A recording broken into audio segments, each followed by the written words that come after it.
What if you meet an alien? Not the kind in movies with flashing lights or dramatic abductions, but a presence so quiet, so perfectly ordinary, that you only notice it when everything feels subtly off. I didn't choose this encounter. It chose me, and what began as subtle observation quickly became an unrelenting, intimate experience that changed everything I thought I knew. For 3 weeks, I was watched, questioned, and made to see humanity in a way I never could have imagined. You'll witness the reality behind our routines, the patterns we never question, and the unconscious impulses that make humans unstable in ways other species silently recognize. This isn't science fiction. It's a mirror, and it's impossible to look away once you see it. Before we dive into the story, hit like if you're ready to face uncomfortable truths, subscribe for more deep explorations, and comment where you're watching from. I want to know who's brave enough to follow along. Keep your attention here, because every moment builds, and what I learned from Draktar will challenge everything you thought you knew about yourself, your species, and the fragile illusion of normalcy. Now, lean in and experience the 3 weeks that changed my perception of humanity forever. There are experiences that do not announce themselves as threats. They arrive without spectacle, without fear, without the warning signs people expect when something is about to change a life. They feel reasonable, almost polite. The kind of moments you accept without resistance, because nothing about them demands alarm. You continue breathing normally. You continue thinking ordinary thoughts. You sleep that night, believing tomorrow will resemble yesterday. The fear does not come then. It waits.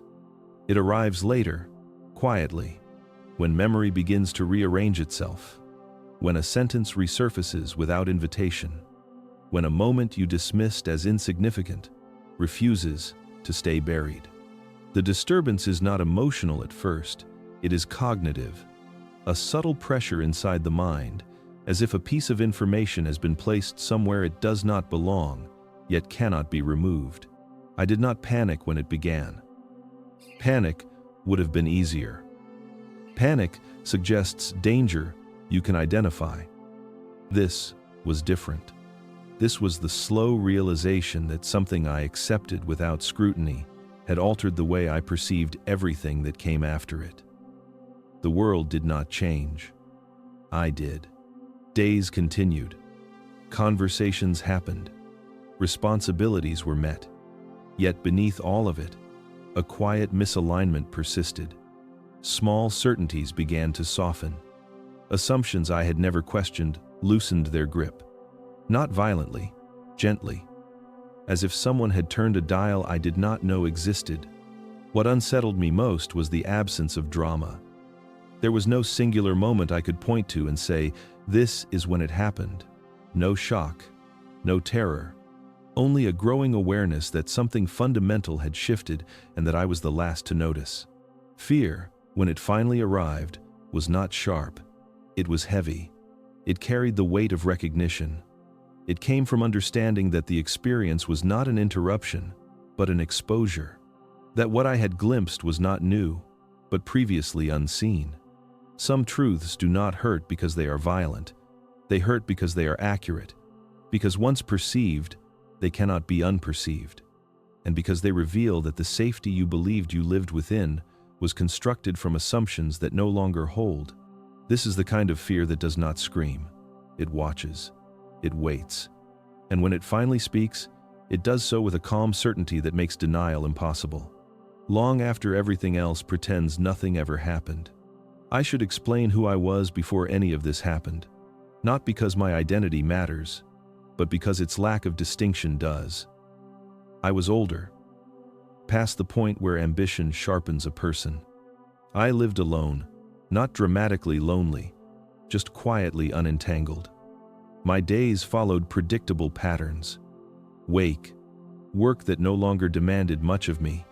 Eat, sleep, no chaos, no intensity, nothing that would attract attention. I was not searching for answers. I was not spiritually inclined. I had no theories about the universe. no fascination with visitors from the sky. I believed in cause and effect, in systems, in explanations that could be measured. I kept my emotions contained, not out of repression, but habit. Feelings were manageable when left unexamined. That is why it was me. Draktar did not choose insight or courage or moral clarity. There was no test I passed without knowing. I was selected because I was accessible, because my absence would not be noticed, because my reactions would be quiet. I existed on the margins of urgency. Isolation, I learned later, is not loneliness. It is invisibility. And invisibility is useful. An observer does not want distortion. It does not want performance. It wants baseline behavior. Unremarkable humans provide cleaner data. I did not disrupt routines. I did not speak to many people. I did not broadcast my thoughts. If something unusual occurred in my life, there were few witnesses and fewer questions. I would not be believed if I spoke. I would likely doubt myself before others doubted me. This was not an insult. It was an assessment. Draktar did not need someone special. It needed someone stable. Someone who would not collapse under ambiguity. Someone who would continue eating breakfast even after certainty began to erode. Someone who would notice change without dramatizing it. I was not chosen because I mattered more than others. I was chosen because I mattered less. Because my presence did not bend social structures around me. Because my disappearance, if it came to that, would be absorbed quietly into the background of ordinary life. Understanding this did not comfort me. It clarified something colder. That observation favors neutrality. That significance is a liability. And that sometimes the safest place to examine a species is not at its brightest edges, but in the quiet center where nothing appears to be happening at all there. Draktar did not arrive in any way that matched expectation. There was no moment of transition, no before and after marked by light or sound. One instant the house was as it always had been, and the next it was still the same, except it was no longer empty. That was what unsettled me later. Not intrusion, but continuity. There was no shock response, no paralysis, no instinct to run. The mind searches for threats that announce themselves, and this did not. Draktar was simply present, as if presence itself were the method. It felt less like an entry and more like a realization, the sudden awareness that something had been in the room long before I noticed it. The space did not feel violated. It felt observed. That distinction mattered. A violation demands reaction. Observation invites doubt. I questioned my own perception before I questioned reality. The furniture was unchanged. The air was ordinary. Nothing about the environment signaled disruption, which made denial almost reasonable. Normality became the camouflage. The refrigerator hummed. The clock continued counting seconds. Familiar objects maintained their positions, silently insisting that nothing extraordinary was happening. And yet, the certainty that I was not alone settled with quiet precision, like a conclusion reached without argument. What disturbed me was not fear, but the absence of it. Fear implies recognition of danger. This was something else, a subtle recalibration of awareness. The mind adjusted around a new variable without resistance, as if it had always been prepared for this possibility, but never allowed itself to acknowledge it. Later, I would understand why this mattered. Arrival implies movement. Movement implies origin. Origin implies traceability. Draktar did not cross a distance to reach me. It bypassed the narrative of travel entirely. It existed where I was, without explanation, without effort, without apology. This was not a visit announced to be remembered. It was an insertion designed to be overlooked. If something extraordinary had occurred, I might have rejected it outright. Instead, the ordinary remained intact, and within it, something profoundly unfamiliar took its place. The most unsettling realization came afterward.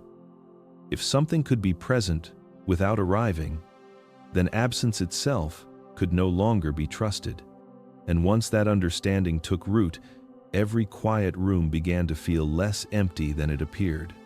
That awareness followed me forward, reshaping silence into something watchful, patient, and permanently unresolved within. Understanding came gradually. Draktar did not remain because of limitation or difficulty leaving. Staying was the method. Human behavior, I was made to understand, cannot be evaluated in moments. Short encounters only capture what people perform when they feel observed. Politeness, fear, curiosity, compliance. None of it is stable. None of it reveals what governs a species when attention drifts and routines resume. Duration strips away intention. Over time, effort decays. Masks loosen. The patterns that remain are the ones that matter. Draktar required weeks because days are still theater. Humans can sustain narratives briefly. They cannot maintain coherence indefinitely. Reality emerges only after repetition erodes control. I noticed how quickly I forgot I was being observed. That frightened me more than constant awareness would have. Familiarity dulled caution. Silence normalized presence. The extraordinary dissolved into background, and behavior returned to baseline without conscious decision. This, I sensed, was the data Draktar sought. Observation over time exposes contradiction. What humans claim to value and what they actually prioritize diverge slowly, not instantly. Beliefs appear stable until fatigue reveals their flexibility. Ethics bend quietly under inconvenience. Intentions evaporate under comfort. These shifts are invisible in isolated moments. Draktar did not intervene because interference contaminates truth. Guidance alters outcome. Comfort distorts reaction. The goal was not to see me at my best or worst, but as I naturally am when nothing demands performance. Only then can assessment approach accuracy. Time also reveals dependency. Humans rely on distraction to avoid introspection. When novelty fades, discomfort surfaces. When silence stretches, unresolved structures appear. Over weeks, the mind circles familiar anxieties, exposing loops it pretends are choices. I understood then that staying was not patience but precision. Observation without duration is speculation. Observation with duration becomes diagnosis. What persists after weeks is not personality but architecture. This realization unsettled me because it implied something larger. If a single human requires weeks to be understood, then a species requires generations. And if Draktar was willing to wait, then the evaluation underway was not casual curiosity. It was methodical, deliberate, and already far beyond the point of first impressions. It suggested that conclusions were forming quietly, independent of my awareness, and that my ordinary days were contributing to outcomes I could not influence, only inhabit, while time continued its work without urgency or mercy. Understanding this made waiting itself feel deliberate, monitored, and irreversible thereafter. The arrangement was silent but absolute. Joel understood it before Draktar spoke. There would be no guidance, no interference, no softening of reality. Every movement, every choice, every hesitation was to be left exposed. The alien's presence was not conditional on comfort or comprehension. It demanded observation and surrender. Joel felt the weight of this truth like gravity pressing against his chest, subtle but inescapable. Coexistence was not a matter of negotiation, but of acceptance. Draktar's eyes, deep and unblinking, seemed to record without judgment, yet carried a weight that Joel could not ignore. It was as if every gesture, every fleeting thought, was captured and analyzed in a quiet calculus beyond human understanding. Joel realized that normal human interactions, the habitual reassurances, the automatic avoidance of discomfort, would not apply here. He could not pretend or hide. There would be no illusions of privacy, no moment unexamined. The unspoken rules were harsher than any spoken command. Exposure without relief. The room itself, previously comforting in its familiarity, became a theater for unseen evaluations. Walls, chairs, the small table with a half-drunk cup of tea, each detail transformed into data points, silent witnesses to human imperfection. Joel's routines, once automatic, now felt performative under the constant observation. Even breathing seemed amplified, measured against a standard he could not comprehend. Draktar's quiet presence reframed ordinary life, converting mundane gestures into revelations. Joel noticed his own patterns with a new intensity. Small, habitual movements that had passed unnoticed, the subtle tension in his shoulders, the hesitancy of his steps, all became part of the narrative the alien quietly constructed. There was no malice, no instruction, but a clarity that left no room for self-deception. Every avoidance, every rationalization, every internal justification was illuminated by absence, the absence of interference, of protection, of reassurance. Time took on a peculiar weight. Days began to blur into one another, each measured not by clocks, but by the ongoing act of being observed, and of observing the effect of that observation on himself. The coexistence was a test of endurance, not of compliance. Joel understood that he was learning not because of advice or guidance, but because he could no longer hide from the rawness of his own behavior. Draktar's silence demanded truth, and in that silence, Joel began to see what humans allowed themselves to ignore, the quiet fractures of awareness that shape a life unexamined. Sleep revealed more than waking behavior ever could. Draktar focused on the hours humans believe are empty. When conscious control relaxes, internal architecture surfaces. The mind repeats what it cannot resolve. Dreams circle familiar threats. Fear reorganizes itself into symbols. Nothing new appears. Only patterns already present grow louder inside. During sleep, humans do not invent fears. They return to unfinished ones. Draktar observed loops of survival. Anxiety rehearsed nightly. Loss, exposure, pursuit, falling. The same scenarios replayed with minor variation. Progress was rare, resolution rarer. The psyche preferred familiarity over freedom, repetition over insight, when darkness removed conscious supervision. I learned that sleep is not rest for the mind, it is maintenance. The brain performs recursive checks, scanning unresolved threats.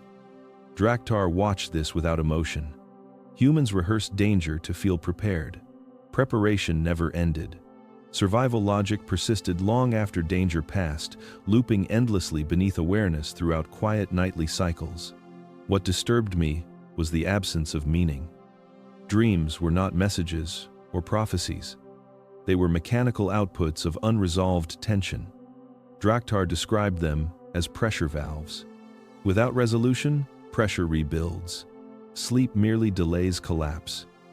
Morning returns the same architecture, slightly reinforced by repetition and quietly normalized as human baseline. Fear during sleep lacked narrative justification. It existed without context. Draktar noted this as evidence that human anxiety is structural, not situational. The body responds to imagined threat as readily as real danger. Physiology cannot distinguish memory from presence. Once consciousness withdraws, leaving survival systems endlessly activated internally by design. I began noticing residue upon waking. Emotional echoes without cause. Draktar explained these as bleed through. Sleep does not end at waking. The loops continue softly beneath alert thought. Humans believe they reset daily. In truth, they accumulate unresolved weight across years, until identity itself bends around fear, habitually silently. What Draktar observed was not pathology. It was consistency. The same emotional circuits repeated, regardless of circumstance. Humans adapted identities around anxiety, instead of resolving it. Sleep confirmed this architecture nightly. Unconscious behavior revealed the true operating system, not the stories told while awake that consciousness preferred to believe instead. Listening to this unsettled me deeply. If sleep exposed truth, then waking life was avoidance. Draktar had not judged yet. It simply recorded repetition. I understood then why duration mattered. Only time reveals what never changes, even when no one is watching, and silence removes all remaining performance, eventually completely. The first week passed without event, which was itself the event.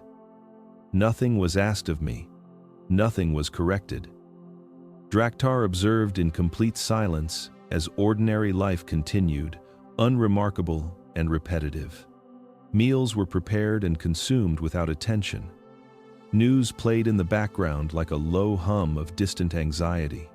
Distractions filled space efficiently. Television, screens, trivial tasks designed to occupy awareness without engaging it.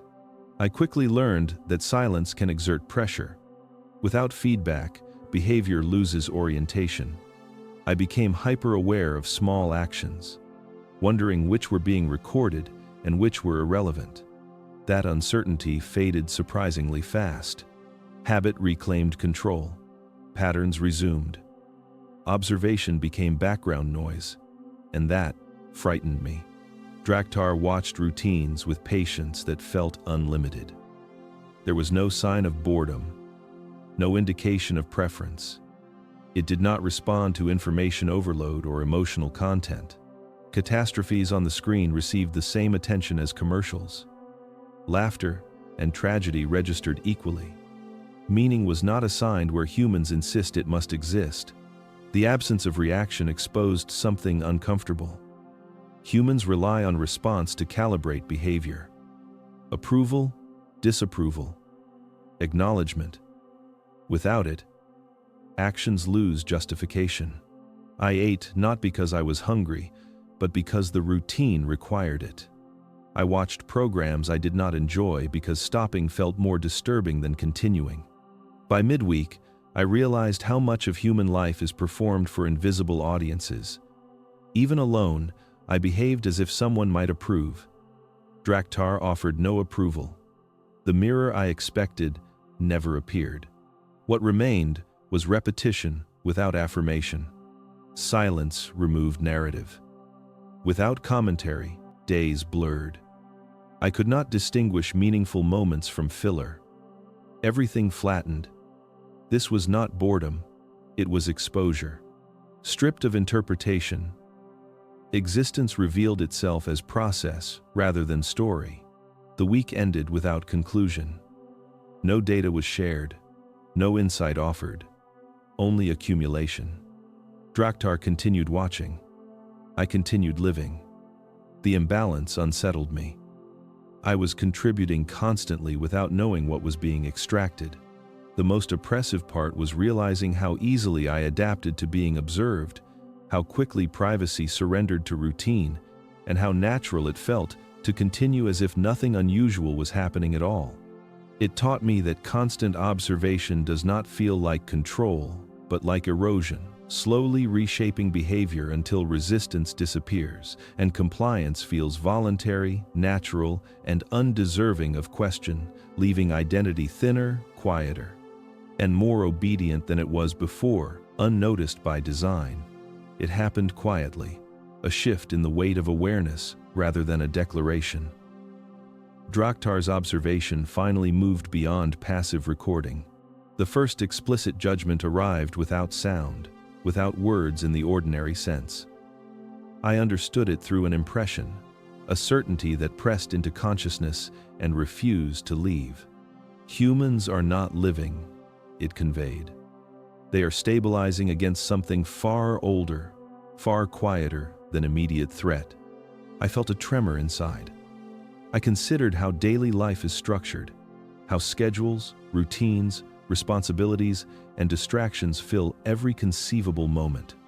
I had always assumed activity equaled vitality, that engagement meant presence. I was wrong. Presence was rare, Vitality was rarer. What I had mistaken for living was survival disguised as habit. Draktar explained that stabilization occurs not through awareness or choice, but as an automatic response to unresolved internal tension. Every thought, every precaution, every minor habit was a mechanism to prevent collapse. Humans act constantly not to achieve or experience, but to hold themselves upright against the weight of internal chaos. I realized that the quiet, repetitive anxiety that hummed beneath conscious thought was more than personal.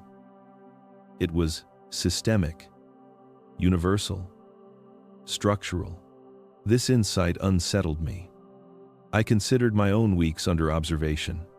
My routines, once innocuous, were revealed as scaffolding. I did not cook to enjoy flavor. I cooked to maintain rhythm. I did not check the news for understanding. I checked it to stabilize awareness against uncertainty. Even sleep, I realized, was a rehearsal of endurance, a nightly test of persistence. My life had been an elaborate maintenance system, and I had mistaken endurance for living. Draktar's judgment was not cruel, though it felt accusatory. It was neutral, clinical, and devastatingly accurate. Observation over time reveals these truths. Humanity's adaptations, once admired as resilience, appeared now as a quiet submission to internal pressure. To be alive, it seemed, would require more than existing within routines. It would require facing the constant friction of mind and emotion without defaulting to mechanisms that merely hold form together. I felt exposure as never before, not to Draktar, but to myself. The quiet weight of this recognition settled deep within me. I was awake to the truth that humans stabilize, imitate life, and rarely inhabit it fully, and the realization lingered, pressing against thought, reshaping perception, and leaving me with an uneasy understanding of what it truly means to live when survival itself has become the default. Draktar's observation extended beyond human boundaries. The judgment was not confined to behavior within my home, or even to species boundaries. Other intelligences, it conveyed, regard humans with caution. The concern was not the capacity for violence, predation, territoriality, aggression, all understandable, predictable, measurable. The instability that drew attention lay elsewhere, deeper, invisible, and far less controllable. Emotional volatility, without awareness. That phrase etched itself into my consciousness. Humans are driven by feeling, yet seldom conscious of it. Rage simmers, unnoticed. Anxiety loops endlessly. Desire dictates choice before reason can intervene. Even joy, fleeting and reactive, is processed unconsciously, leaving the observer unable to anticipate the next shift. To external intelligences accustomed to precision and intentionality, this is chaos, not randomness, but active unpredictability. I considered the implication. Humans navigate the world with intentions that appear rational, yet the underlying mechanisms are unobserved, untested, and uncontrolled. Each individual is a storm of impulses and reactions, a collection of unresolved internal dynamics projecting outward.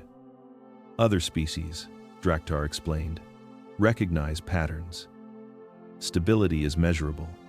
Unstable behavior is hazardous, not because it inflicts damage intentionally, but because it cannot be predicted or contained. The realization pressed on me like gravity. Humans are not inherently dangerous in the deliberate sense. They are dangerous because they cannot fully perceive themselves. The lack of self-awareness transforms emotion into movement without guidance. Where logic would constrain, instinct overrides. Where reflection might pause action, unconscious impulse acts. The effect spreads beyond individual spheres, altering ecosystems, social systems, even relationships across species boundaries. Draktar's voice, or impression, carried a quiet weight. The observation was clinical, void of judgment in human terms, yet its implication was unsettling. Stability is safety, and humans provide neither in measured quantity. Other species respond accordingly. Avoidance, distance, caution. The patterns are ancient, embedded in observation over centuries, not just moments. I sat with the thought, aware of my own patterns. My mornings, meals, idle actions, emotional reactions, each a testament to subtle instability, a miniature echo of the universal trait Draktar described. Awareness, I realized, could shift the perception entirely. Conscious attention to volatility could stabilize behavior, yet few humans practice such vigilance. And so I understood, in the quiet of that realization, why humans are observed warily by intelligences beyond comprehension, not for violence, not for intent, but for the relentless unpredictability of feeling unexamined, for the persistent chaos that arises when consciousness fails to witness itself, leaving emotion unchecked and life unknowable to those who watch with patience, distance, and intent. Draktar's observation shifted from broad judgment to meticulous analysis. The focus moved inward, beyond surface behavior, beyond patterns of survival and routine, to the architecture of human emotion itself. What it revealed was unsettling, not because it was violent or punitive, but because it was precise. Humans experience intensity without coherence. They feel deeply, sometimes overwhelmingly, yet the feelings rarely organize into understanding. A storm rages within, but it leaves no map, no reflection, no narrative that bridges emotion to insight. Waves of fear, joy, sorrow, and desire rise, collide, and dissipate with no lasting structure. Energy is spent endlessly, unclaimed, uncontrolled. Empathy exists in humans, Draktar observed, but it is often fragmented. Humans sense suffering, even recognize it intellectually, yet their awareness does not extend to accountability. Compassion can be selective, reactive, transient. Awareness of pain does not necessarily produce responsible action. The effect is destabilizing, not just for others, but for the individual themselves. Empathy untethered from responsibility becomes turbulence inside the mind, like a river flooding without a channel, eroding edges without building anything new. Intelligence, too, suffers similar disconnection. Humans are capable of immense understanding, yet their cognitive faculties operate largely in isolation from wisdom, from perspective, from the kind of integrated insight that stabilizes emotion and behavior. Knowledge accumulates, but it does not illuminate. Analysis occurs, but meaning is often lost in translation between mind and feeling. Thought without integration becomes like fire without containment, capable of light but also capable of destruction, unpredictable, consuming, inefficient. Draktar observed how these three elements, intensity, empathy, intelligence, interact. Unchecked intensity amplifies reactive thought. Fragmented empathy compounds misalignment between desire and action. Intelligence without guidance intensifies both, producing humans who are unpredictable to themselves and, more importantly, to others. The system exists in tension, never balanced, always teetering at thresholds they rarely perceive. Awareness of imbalance exists occasionally, fleetingly, yet it does not persist long enough to reorganize. Humans are architects of their own instability without the tools to stabilize themselves. I realized this applied to myself, to my first weeks under observation. Anxiety that once seemed isolated appeared as a fragment of systemic turbulence. Every fleeting irritation, every unresolved memory, every buried desire was amplified, not by circumstance but by structural imbalance. Draktar's assessment was mercilessly accurate, yet devoid of judgment. Observation does not condemn. Observation catalogs, correlates. reveals, and waits. The implications extended beyond individuals. If a single human exhibits excess emotion and insufficient integration, what does it mean collectively? Societies built on unexamined feeling, fleeting empathy, and isolated intelligence become prone to oscillation, to disruption, to self-reinforcing instability. The weight of accumulated imbalance ripples outward, subtly influencing behavior across generations, environments, and relationships, creating patterns that Drakhtar described as systemic turbulence, observable even from afar. I felt a quiet dread settle over me. This was not critique I could deflect. It was truth presented as perception. Humans, in their brilliance and depth, were remarkably fragile in ways they refused to notice. And yet within that fragility lay the possibility of transformation. If only awareness could be cultivated, if only integration could occur. Drakhtar made no promises, only conveyed the mechanics of what humans were, and what they might become if they learned to reconcile feeling with understanding, empathy with responsibility, and intelligence with wisdom. The room, once quiet, now carried the weight of unspoken potential, and I realized how little time, attention, and awareness most would dedicate before patterns repeated endlessly, unobserved, uncorrected, and eternal. The second week opened quietly, without announcement, yet I sensed a subtle shift in presence. Drakhtar's observation moved from passive monitoring to something more precise, more insistent.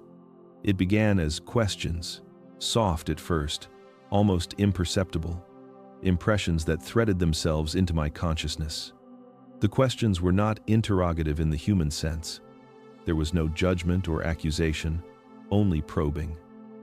They traced contours of thought I had never fully examined, areas I assumed were clear and settled.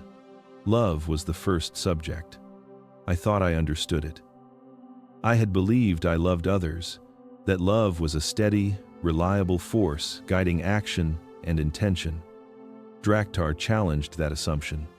It asked me, in ways I could not verbalize, to distinguish between affection, attachment, obligation, and desire.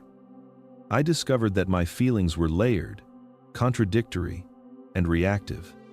I loved to feel love. I loved the comfort it provided, the reassurance it offered against loneliness. Yet when I examined the deeper currents, I realized I often prioritized my own security over genuine care. My responses, previously unquestioned, now revealed compromise and conditionality. Work followed. Productivity, achievement, identity tied to tasks. Drakhtar dissected them with subtle precision. I had believed I pursued purpose through work, yet reflection revealed repetition and habit beneath intention. Desire for approval, fear of failure, and inertia guided effort as often as conscious ambition. The notion that work could define me seemed simultaneously true and absurd, an uncomfortable contradiction I had never noticed until the alien's inquiry made it unavoidable. Questions about success were next. I assumed success was measurable, concrete, attainable through planning and effort. Drakhtar highlighted the illusions underlying these assumptions. I discovered I had pursued what others deemed valuable while rarely articulating my own criteria. Satisfaction was borrowed from expectation, not self-awareness. Achievements existed, yet meaning often did not accompany them. Conflict, too, revealed subtle contradictions. I thought I avoided unnecessary friction, yet I saw patterns of passive aggression, of tolerance rooted in convenience, not principle. My values sometimes clashed with my behavior, and behavior often masked avoidance. I had assumed coherence between belief and action, yet in reality, the alignment was partial, selective, incomplete. Finally, meaning itself became under scrutiny. Drakhtar did not ask for definitions but pressed me into recognition of inconsistency. I realized I held multiple, sometimes opposing, frameworks simultaneously. Life was a series of improvisations, self-justifications, and habitual rationalizations.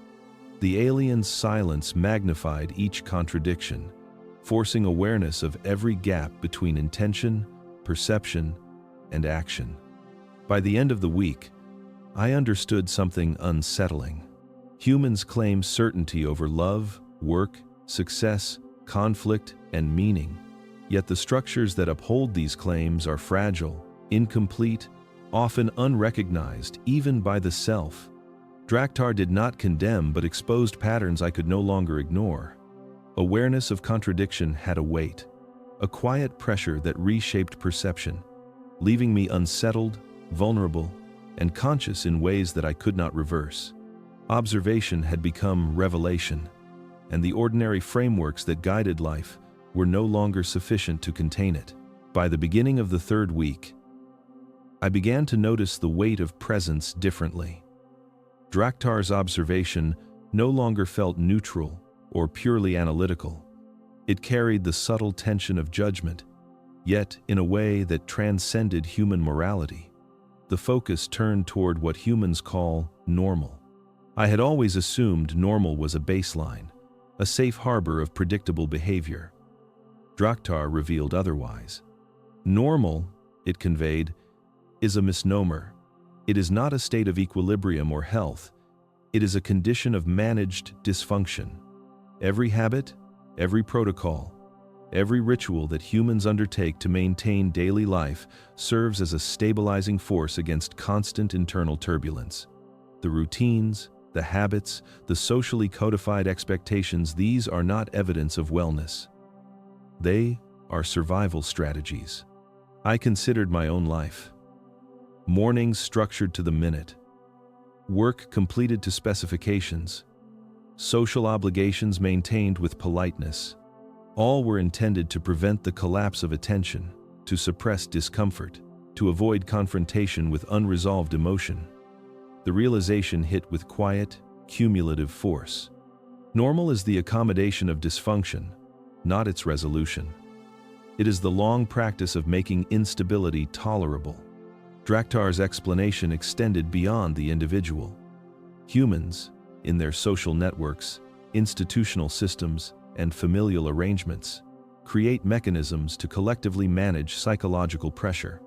Education, work, entertainment, relationships, religion, each serves as a buffer, a dam against the torrent of unobserved thought and unacknowledged feeling. Stability is performed, not lived.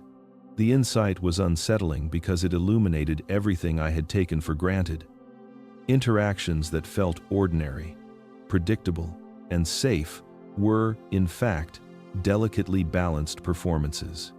The polite conversation, the structured routine, the sense of self-control, they existed to mask persistent instability. Humans, Draktar indicated, are masters of this facade, so skilled that the performance itself becomes indistinguishable from life. What was most disturbing, however, was the scope of the observation. Draktar emphasized that external perception of humans as functional is an illusion. To a non-human intelligence, the patterns are clear. The behaviors are repetitive, defensive, and reactive. Emotional volatility is intense yet constrained by habit. Thought is creative yet misaligned with introspection. Action is purposeful yet often disconnected from awareness. Humanity, in its normalcy, appears as an ongoing emergency managed with ingenuity rather than intention. I felt a tension grow inside, a quiet recognition of complicity. I was participating in the condition, performing routines that stabilized me, but left the underlying turbulence unresolved. The ordinary was no longer comforting. It was a structure holding a storm at bay, a delicate balance maintained through distraction, repetition, and denial. Awareness of normalcy as managed dysfunction reframed everything. Even my own perception of self, my sense of autonomy, my understanding of stability, all shifted under the weight of Draktar's scrutiny. By the end of the week, normal no longer felt familiar. It felt observed, fragile, and fundamentally precarious. I understood now why humans cling to it, why routines dominate, why discomfort is masked by endless motion. Normal is not life. It is endurance, curated and performed. A quiet emergency disguised as ordinary existence. A reality that Draktar watched with detached certainty and patient, unblinking attention. I had carried an assumption quietly into the third week. I believed that an intelligence capable of observing, capable of understanding, would, at some point, intervene. Help would be compassionate, guidance subtle, correction gentle, a hand extended toward stability or enlightenment.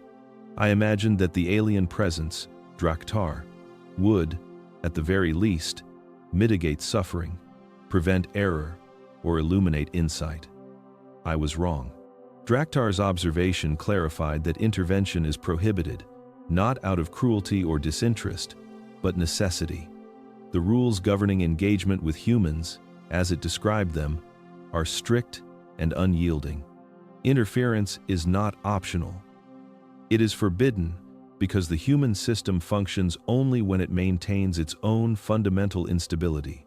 Any direct act of correction, any explicit guidance, any manipulation of circumstance would reinforce dependency, would entrench the very dysfunction that observation seeks to understand. Humans, Draktar explained, have evolved not only biologically, but psychologically, in a state of self-generated turbulence. The system relies on repeated errors, unacknowledged impulses, emotional volatility, and unresolved contradictions. Stability imposed externally, no matter how benevolent, undermines the learning architecture embedded within the species. Growth, self-awareness, and recognition of internal chaos require the tension between observation and action, between impulse and reflection. To intervene is to disrupt that tension, to collapse the essential mechanism through which consciousness within humans might awaken to itself. The prohibition carried broader implications. Individual well-being is secondary to systemic integrity. Correcting a single mind, alleviating suffering for one, providing clarity for another, could propagate distortions across networks of interaction, cascading through relationships, communities, and generations. The effect would be invisible to humans, imperceptible, yet devastating at the structural level. Humanity relies on its instability to maintain coherence across the species, a paradox that only external intelligences can perceive. I realized that my desire for help, for intervention, was itself part of the pattern Draktar observed. Humans instinctively seek rescue, validation, relief from discomfort, even at the expense of self-examination. The compulsion to outsource understanding to a higher authority is universal, predictable, and part of the chronic instability that defines normal existence. Awareness alone does not break it. Action imposed externally, even with perfect insight, would reinforce avoidance, dependence, and repetition. Draktar did not condemn. There was no malice, only clarity, and the patient acceptance of limits. Observation is precise, patient, and impartial. The impossibility of intervention was not a barrier imposed on me personally, but a principle embedded in the structure of human experience. Humanity must confront its own contradictions, its own emotional excess, its own misalignment between intelligence, empathy, and awareness. By the end of the day, the realization settled quietly, almost invisibly. Intervention is forbidden not because humans are unworthy, but because intervention would render them incapable of self-recognition. The very turbulence I once thought could be softened is the medium through which understanding must emerge. Compassion, Draktar revealed, is not about interference.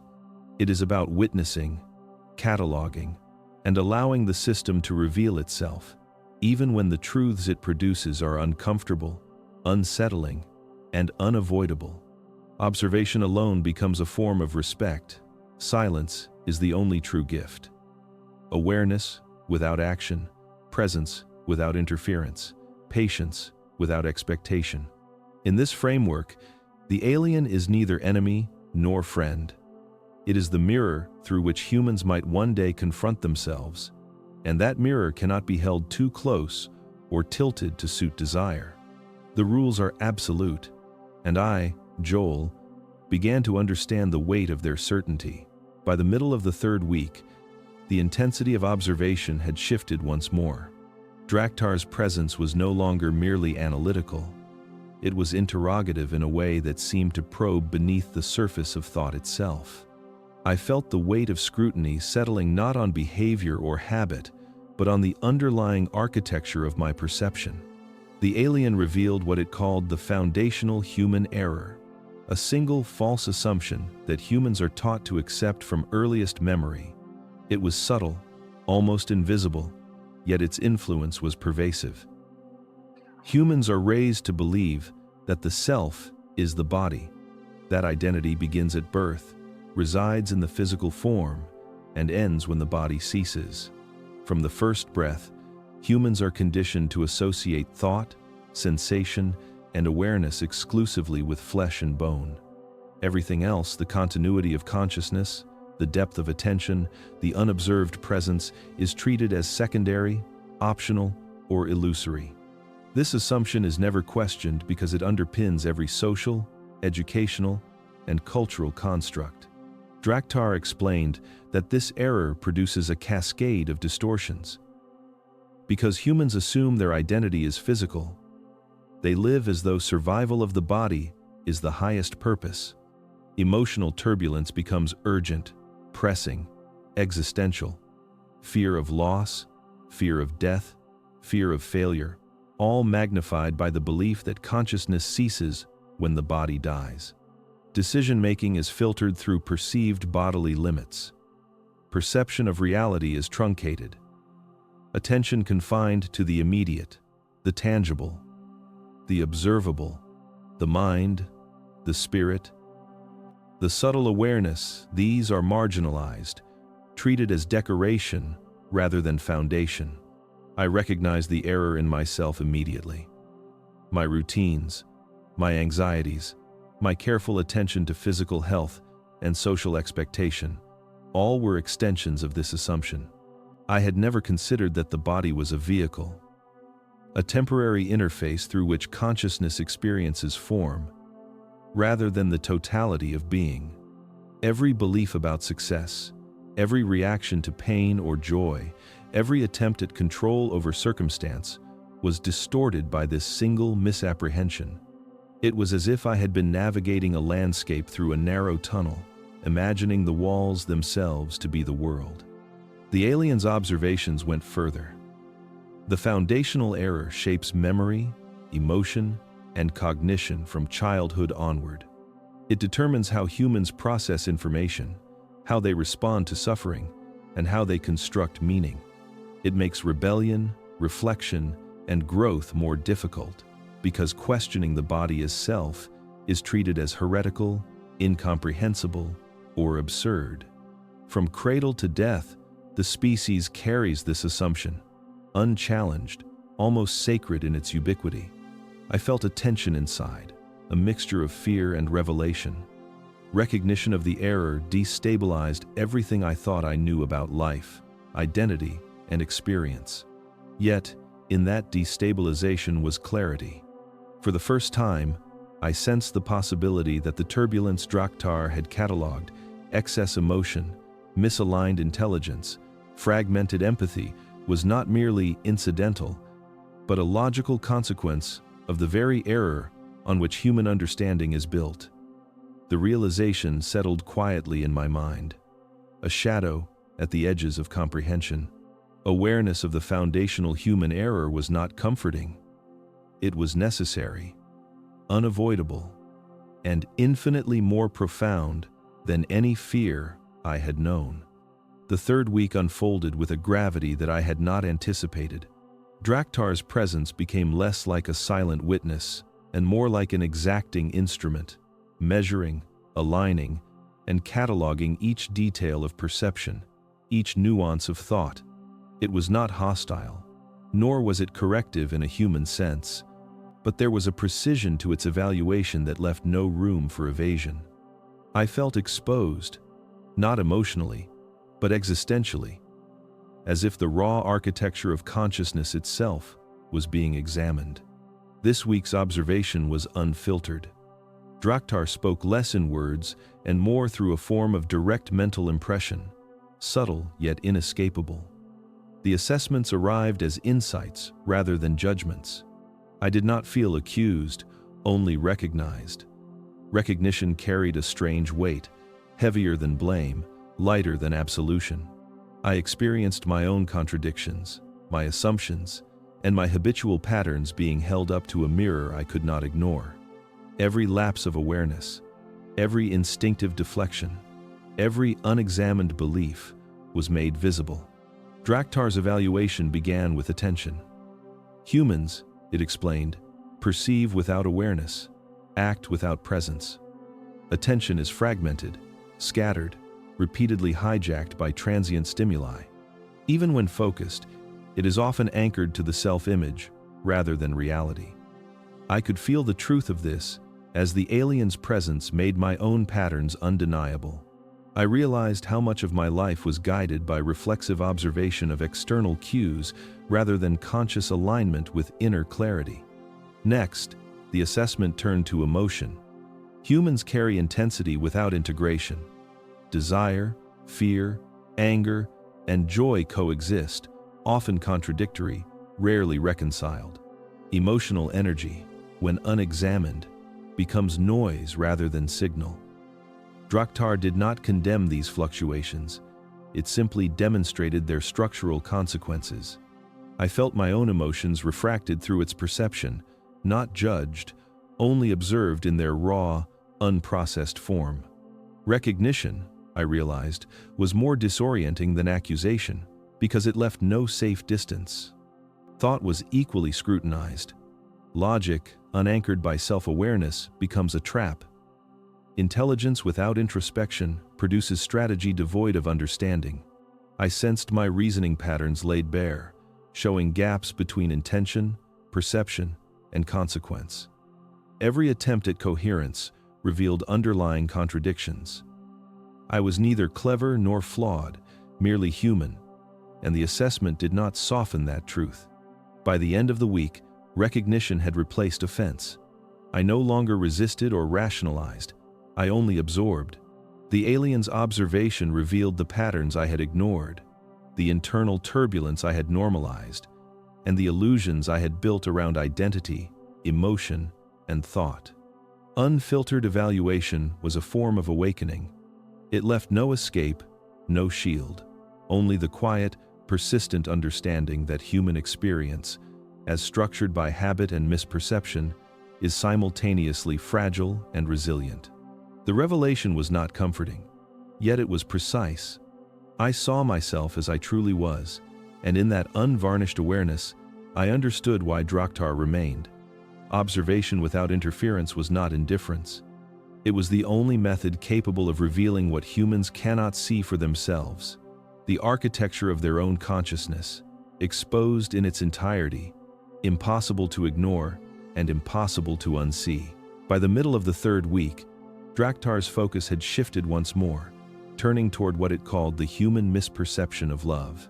I had assumed, naively, that love was an unassailable refuge, a sanctuary from the turbulence that structured our days and nights. I had imagined it as a bridge between individuals, a conduit of connection and understanding. Draktar immediately corrected me, not with judgment, but with a clarity that made the correction feel inevitable. Love, it explained, is rarely what humans believe it to be. It is deployed less as a conduit of true presence and more as a mechanism of emotional stabilization. From earliest memory, humans learn to associate love with comfort, reassurance, and alleviation of fear. Parental affection, societal approval, romantic attachment, all are filtered through the same lens. They anesthetize the acute awareness of internal insecurity and existential vulnerability. Love becomes a tool for avoidance, a buffer against anxiety, rather than a medium of genuine recognition between conscious entities. I began to recognize this in my own life. The gestures I had considered profound, the careful maintenance of routines, the exchanges of pleasantries, the avoidance of conflict under the guise of care were strategies, not expressions. They were methods of stabilizing both self and others, of reducing the dissonance of confrontation with mortality, inadequacy, and unpredictability. I realized that even acts of empathy, performed with genuine intent, carried a secondary function: the mitigation of the observer's discomfort rather than the elevation of connection. Drakhtar observed that humans confuse intensity for authenticity. Passion, attachment, possessiveness, jealousy, and longing are mistaken for depth of connection. Emotional turbulence is misread as proof of engagement. In reality, it is evidence of misalignment, of consciousness attempting to assert significance through reactive mechanisms rather than intentional awareness. Humans mistake the consumption of emotional energy for communion, as though a storm of shared anxiety constitutes a bond. I felt a sudden, uncomfortable recognition. Much of what I had called love in my life had been a series of temporary pacifications, rituals designed to quiet the internal alarms of fear. The alien's impression extended beyond individual relationships. Societies, institutions, and even cultural narratives reinforce this pattern, valorizing attachment, sacrifice, and obsession, often under the guise of noble love. The consequence is cumulative. Generations of humans perpetuate cycles of anxiety, dependence, and misinterpretation, mistaking avoidance for connection. Love, in this context, is simultaneously revered and misunderstood, a force of profound potential trapped within its own misalignment.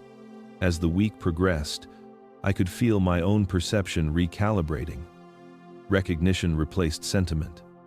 The gestures I once cherished were revealed as signals, the intensity I once craved as distraction. Drakhtar's presence was patient, unhurried, yet insistent.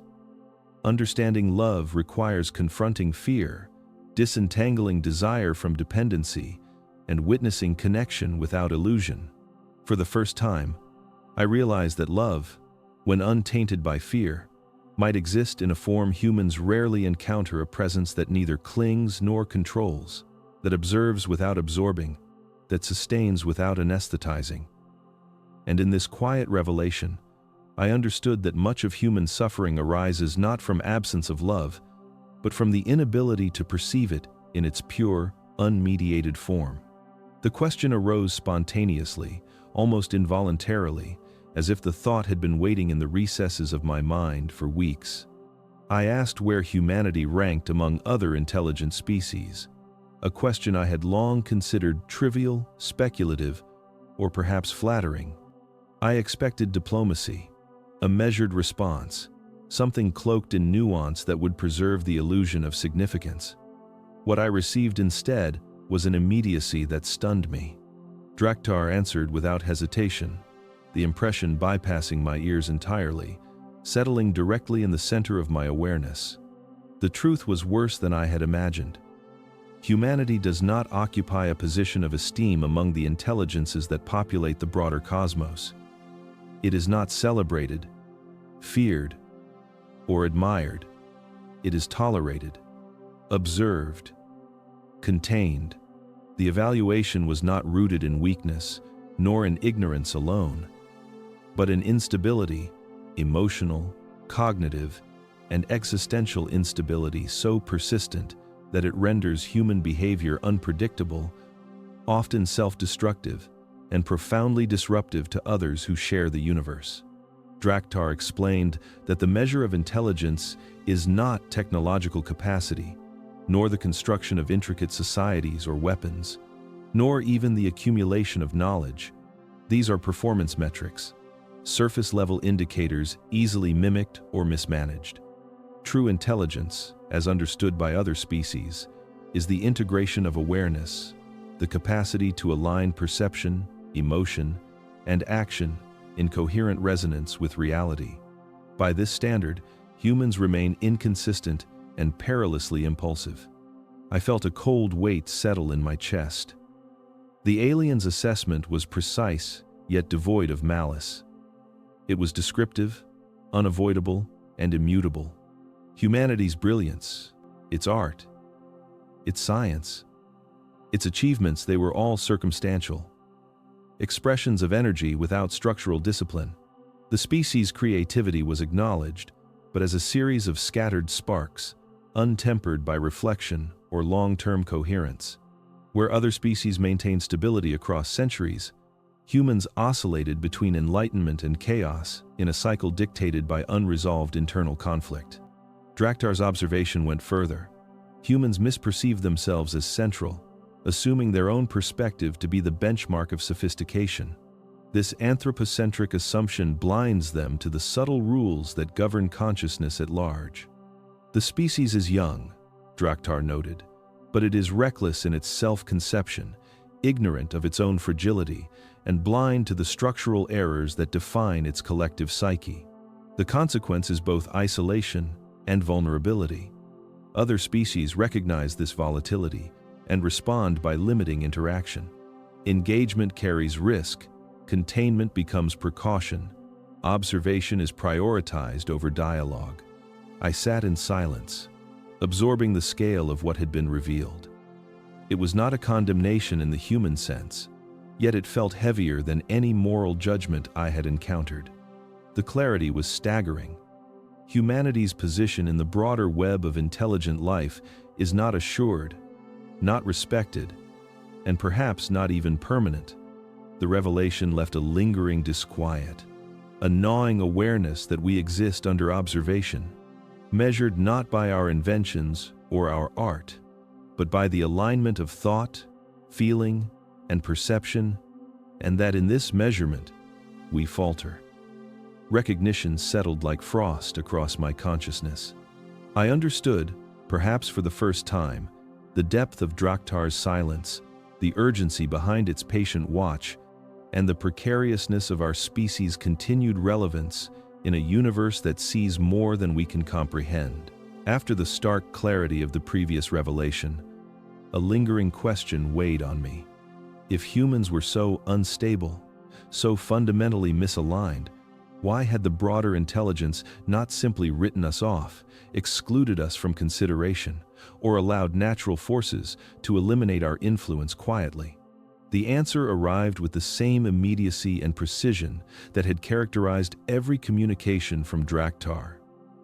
A transmission that bypassed doubt and lodged directly in awareness. Humanity is tolerated, Draktar conveyed, not because of merit, potential, or achievement, but because of variability. Chaos, it explained, is often mistaken for danger. Yet within chaos lies possibility. Humans possess an unpredictable adaptability, an inherent capacity to generate patterns of coherence from apparent disorder. While the species falters, collapses, and destabilizes, it also demonstrates an occasional capacity for insight, innovation, and moral recalibration that no other species exhibits with equal intensity across equivalent circumstances. Draktar emphasized that tolerance is conditional and calculated. The cosmos is not invested emotionally in the human experience. Observation is methodical. Consequences are considered, and allowances are granted based on a single metric: the capacity for conscious recognition and correction. Species that lack this potential are marginalized or removed from the sphere of consideration. Humans, by contrast, manifest sporadic but undeniable moments of conscious integration. They stumble through patterns of dysfunction. Yet within those patterns, they occasionally transcend them entirely. It is this flicker of potential that sustains their inclusion in projections that span centuries, even millennia. I felt the weight of the implication. Our survival is not owed, nor is it guaranteed. It is contingent upon the rare instances when awareness aligns with insight, when perception overcomes reflex, and when understanding supersedes instinct. Drakhtar's observation was clinical, yet its significance pressed heavily upon me. Humans are permitted to continue not because we have earned admiration, but because we remain a species whose errors conceal latent capacities for transformation. The tolerance is fragile, conditional, and perpetually tested by our own tendencies toward short-term gratification, fear-driven behavior, and unexamined emotional volatility. The alien described the paradox succinctly. Humanity's instability is both liability and potential. It is the reason the species is dangerous to itself and to others, yet simultaneously the reason it remains a candidate for longer-term observation. If the capacity for conscious alignment fails entirely, the tolerance will expire, quietly, without intervention, leaving traces only in the records of those who monitor from beyond perceptual limits. I understood then that tolerance is not compassion.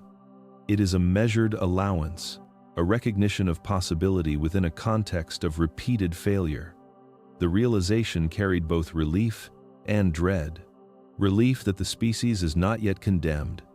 Dread that the continuation of our existence depends on capacities we rarely exercise and often ignore. Drakhtar's presence was no longer merely observational. It was a reminder, a living index of the standard to which humans are measured, and the cost of failing to meet it. The more I listened to Drakhtar, the more I realized that the judgments I had assumed it carried were not judgments at all. Its assessments were observations, calibrated and precise, devoid of malice or praise. When I asked, almost desperately, if humans were fundamentally flawed, the alien's response was immediate, penetrating the usual filters of human expectation. "You are not broken," it said. "You are unaware." The distinction was subtle, yet seismic. Broken implies deficiency, irreparable error, a structural failure embedded in the architecture of existence. Unaware implies absence of recognition, a temporary misalignment of perception, a condition that could, in principle, be corrected. Humans are not evil, not defective, not inherently malevolent. They are simply blind to the machinery of their own consciousness. It is this blindness, Drakhtar explained, that generates chaos, unpredictability, and inadvertent harm. I reflected on my own life.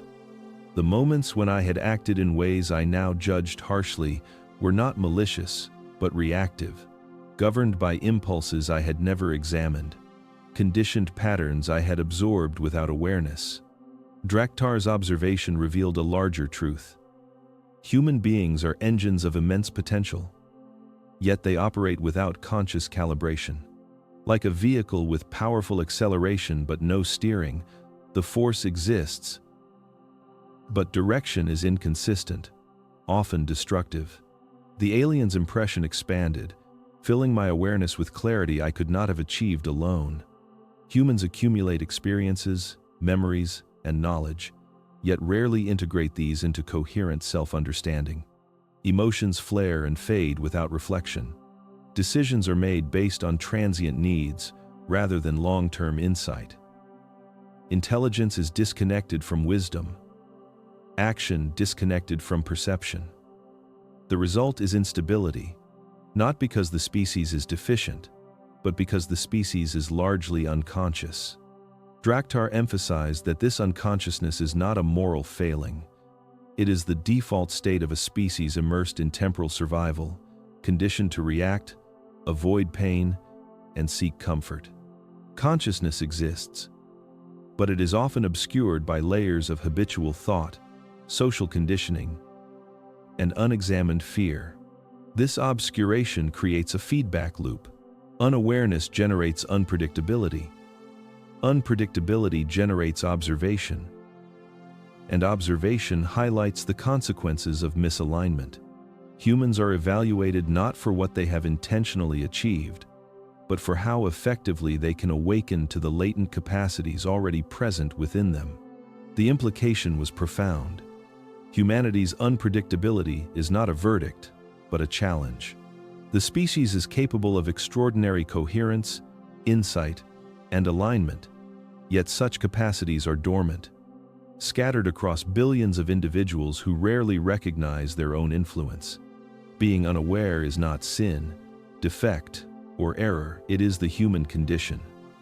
Draktar's presence, therefore, was not punishment or surveillance in the conventional sense.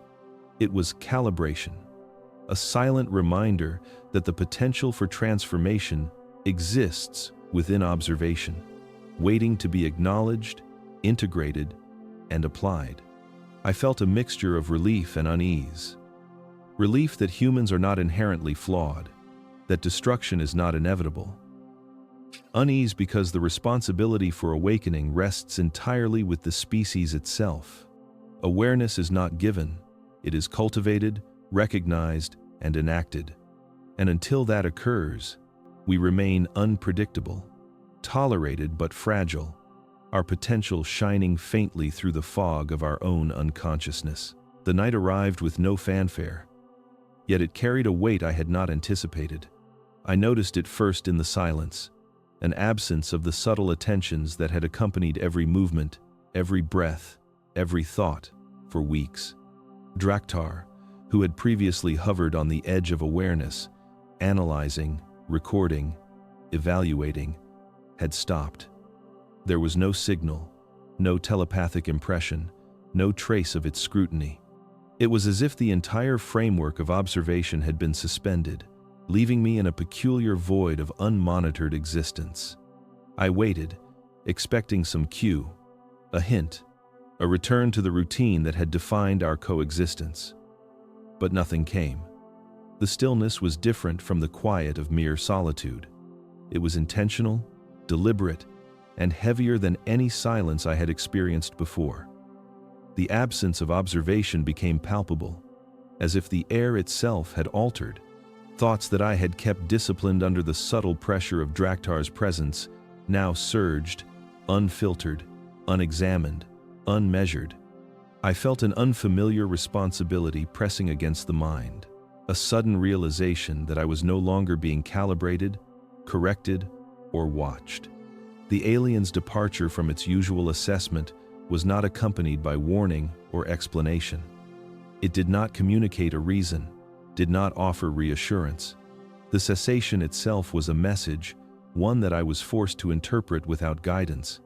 I began to perceive the subtle shift in the environment, the way ordinary routines felt exposed, the way familiar objects seemed to assume an unexpected significance. The world had not changed, but my perception had, and the absence of Draktar's observation made the change undeniable. As the minutes stretched, I felt a creeping unease. The suspension of evaluation suggested that something within the data collected had altered the parameters of assessment. Weeks of meticulous observation had produced a result, a deviation significant enough to warrant this abrupt silence. Was it approval, disapproval, or merely a pause to reconsider the methodology? I could not know. Yet the uncertainty was far more destabilizing than any direct criticism could have been. The quiet demanded introspection. Without the constant pressure of scrutiny, I began to notice patterns I had previously suppressed or ignored. Subtle inconsistencies in my routines, in my thoughts, in the assumptions I had held about myself and humanity. The night became a mirror, reflecting not actions, but underlying truths. Unattended and raw, the absence of observation forced me into a confrontation with awareness itself, the very faculty Draktar had been cultivating, testing, and exposing all along.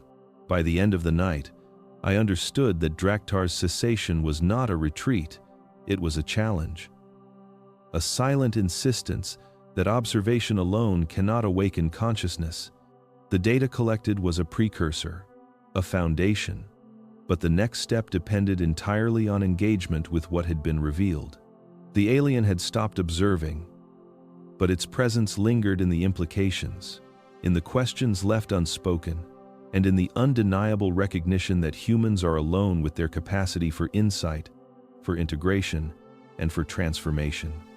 The assessment had shifted, and the responsibility now rested squarely on the observer within, the one who had only begun to awaken.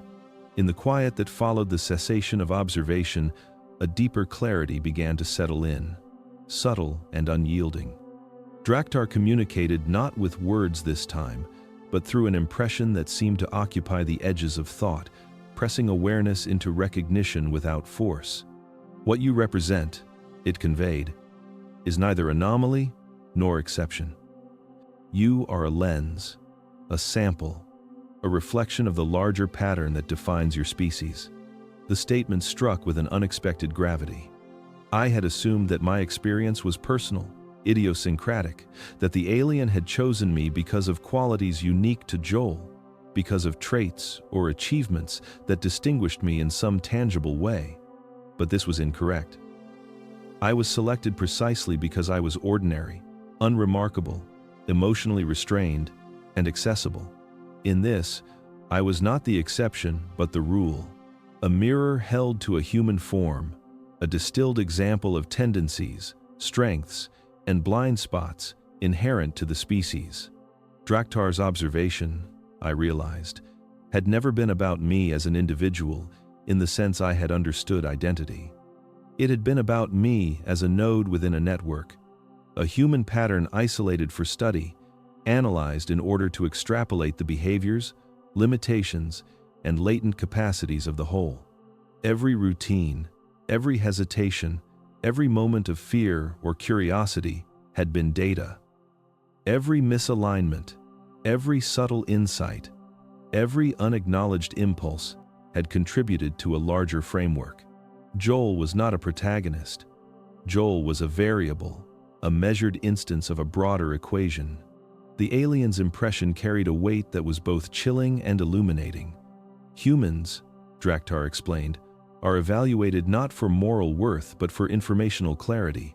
One's individuality is secondary to the patterns revealed, the structure of awareness that emerges through sustained observation. My responses, my adaptations, my moments of insight and self-deception were all representative, a reflection of the interplay between consciousness, environment, and conditioning that shapes the human species. The realization created an uncomfortable duality. On one hand, the specificity of my experience was intense, intimate, and transformative. On the other hand, it was a sample, a fragment, a mirror held up to a species still largely unaware of itself. My awakening, my growing recognition, my exposure to Draktar's scrutiny were meaningful not only for me but for the species at large. Even if that meaning was unacknowledged, unseen, or inaccessible to others, I understood then that the alien's presence had been as much about pattern recognition as it had been about my personal transformation. I was observed because I exemplified tendencies that were both fragile and telling, a microcosm of the species' contradictions, fears, and latent capacities. What I represented was not exceptionality. What I represented was insight, encoded through experience, a distilled model of humanity as it exists in its unconscious, unstable, and unpredictable entirety. The responsibility embedded in that recognition was subtle, yet unrelenting. The observation had ended, but the reflection, the sample, the mirror remained. The departure was imperceptible, yet undeniable. One moment Draktar's presence was tangible, occupying the room, pressing against the edges of perception like a living weight. And the next, there was absence. It was not dramatic, not accompanied by light or sound, not marked by gestures or ritual. There was no farewell, no pronouncement, no promise of return.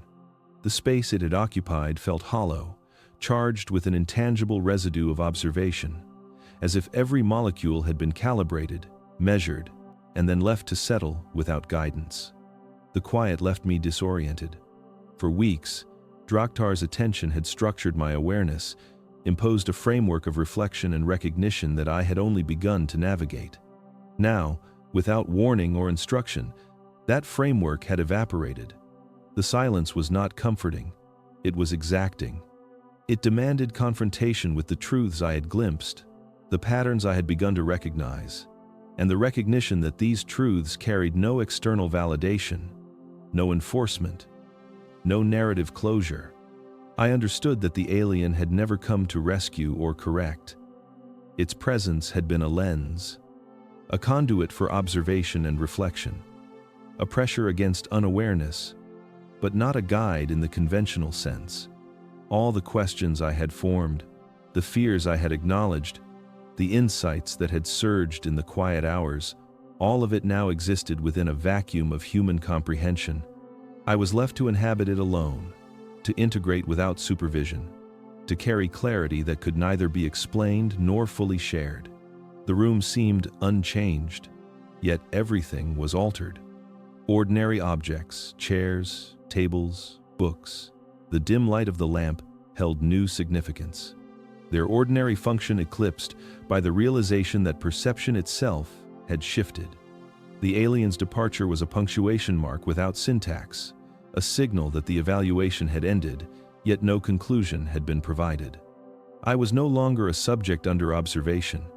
I was the observer of my own unfolding.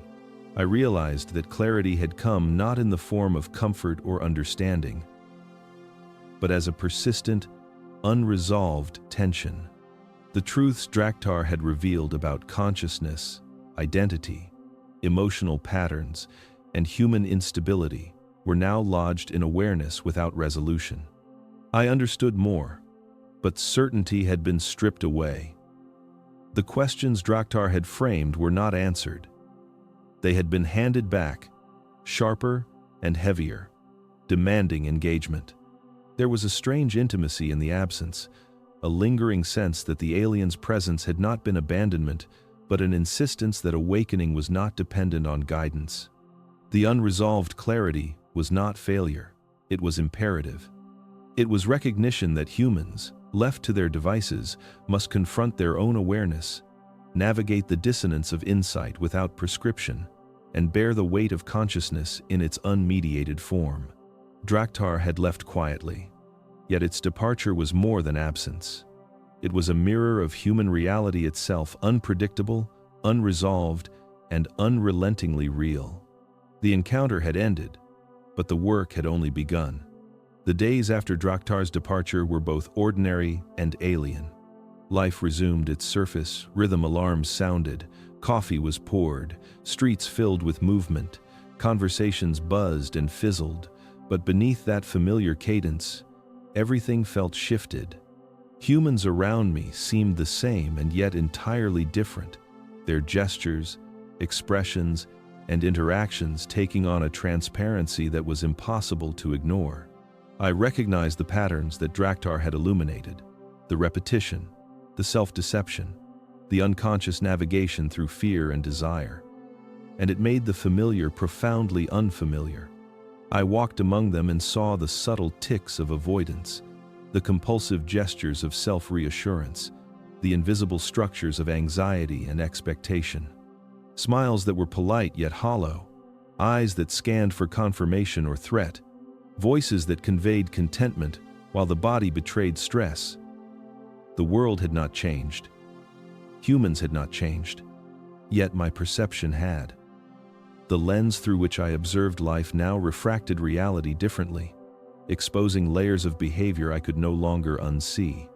The most disquieting aspect was not the revelation itself, not the knowledge that humans operated under chronic misalignment, emotional instability, and unconscious patterns of thought. It was the precision of Draktar's assessment. Every observation made in silence, every unspoken judgment, every quiet impression of my species' tendencies resonated as exact. The alien had not exaggerated, dramatized, or anthropomorphized. Its insight was neither benevolent nor cruel. It was simply accurate. The accuracy of that evaluation imposed a weight that I carried silently, a persistent awareness of humanity's fragility, its instability, and its persistent unawareness of itself. I reflected on the subtle ways this changed my interactions. Conversations became exercises in recognition rather than engagement. I noticed the gaps between intention and awareness, the discrepancies between expressed emotion and internal reality. The dissonance was pervasive. Even moments of joy, humor, and kindness were tinged with comprehension of their conditional and context-bound nature. Empathy remained, but it was shadowed by clarity. Warmth existed alongside a heightened awareness of limitation. At night, when the world fell quiet, the realization deepened. Humans are extraordinary in potential, yet bound by the frameworks they cannot perceive. They are capable of insight and destruction in equal measure, guided by impulses they rarely understand. The alien had been right. They are neither broken nor evil, only unconscious. That unconsciousness, unacknowledged and unexamined, creates the illusion of stability while masking a fragile core. I cannot return to seeing humanity as I once did. They are familiar, yet strange, comprehensible, yet unknowable in essential ways. The final truth is stark. The judgment was not mine to give, nor is it a condemnation to resist. It is observation, precise and persistent, and it cannot be unlearned. In the end, I am left with presence and perception, carrying the quiet burden of insight, aware of the fragility, beauty, and peril of consciousness and form. Life continues around me, unchanged, and yet nothing will ever appear the same again.